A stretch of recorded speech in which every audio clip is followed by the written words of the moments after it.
harmonization of opposites, the unification of disparate things, and the conciliation of warring elements. Music is the basis of agreement among things in nature and of the best government in the universe.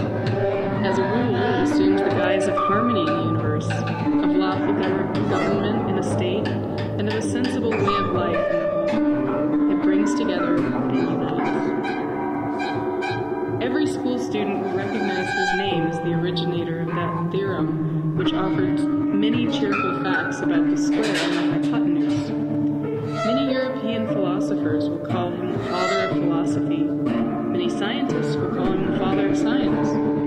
To musicians, nonetheless, Pythagoras is the father of music. According to Johnston, it was a much-told story that one day the young Pythagoras was passing a blacksmith's shop, and his ear was caught by the regular intervals of sound on the anvil. When he discovered that the hammers were of different weights, it occurred to him that the intervals might be related to those weights.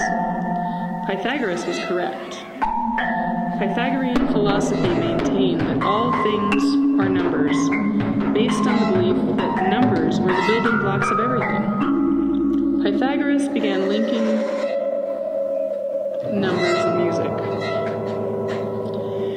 Revolutionizing music, Pythagoras' findings generated theorems and standards for musical scales, relationships, instruments, and creative formation. Musical scales became defined and taught. Instrument makers began a precision approach to device construction. Composers developed new attitudes of composition that encompassed a foundation of numeric value in addition to melody. All three approaches were based on Pythagorean philosophy. Thus, Pythagoras' relationship between numbers and music had a profound influence on future musical education, instrumentation, and composition. The intrinsic discovery made by Pythagoras was the potential order to the chaos of music. Pythagoras began subdividing different intervals and pitches into distinct notes.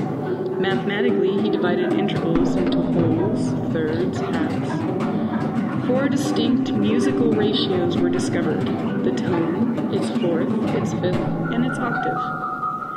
From these ratios, the Pythagorean scale was introduced.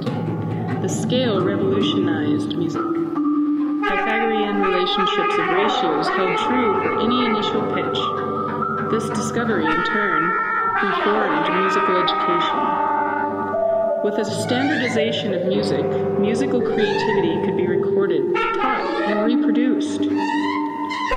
Modern-day finger exercises, such as the hymns, are neither based on melody or creativity. They are simply based on the Pythagorean scale and are executed from various initial pitches. Creating a foundation for musical representation, works became recordable.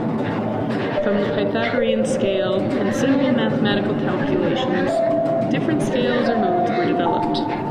The Dorian, Lydian, Locrian, and ecclesiastical modes were all developed from the foundation of Pythagoras. The basic foundations of musical education are based on the various modes of scalar relationships.